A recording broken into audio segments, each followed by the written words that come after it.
پہلے مثالیں ہوتی تھی کہ یہ جنگل کا قانون ہے.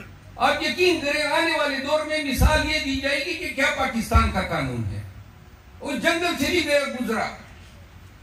یہ جو جنگ ہے بنیادی طور پر یہ وکلا کے کندھوں پہ ہے. معاشرے میں استاد، طالب علم، صنعت کار، دکاندار یا مزدور، اس کو یہ علم نہیں ہے کہ قانون نے اور آئین نے عوام پاکستان کو کیا حقوق دیے ہیں.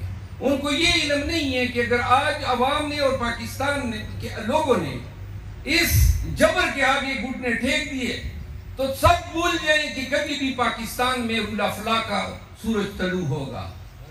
ان لوگوں کو کون واپس اپنی جگہ پہ لے جائے گا؟ یہ پولیس کو، یہ اداروں کو، یہ ڈپٹی کمشنر کو، یہ آئی جی کو، کون ان کو واپس اپنی اوقات یاد دلائے گا؟ ان کی تو عادت بن گئی ہے. تو لہذا اگر آج پاکستان بھر کے وکلاء نے اس چیز کا احساس نہیں کیا کہ آج کا یہ کھلواڑ جو رول آف لا کے ساتھ ہو رہا ہے، یہ آپ وکیلوں کے عہد کے ساتھ، وکلاء کے اس پیشے کے ساتھ، وکلاء کی اس روزگار کے ساتھ کر رہے ہیں. ہمارے سامنے ہمارا ہتھیار جو ہے وہ قانون ہوتا ہے.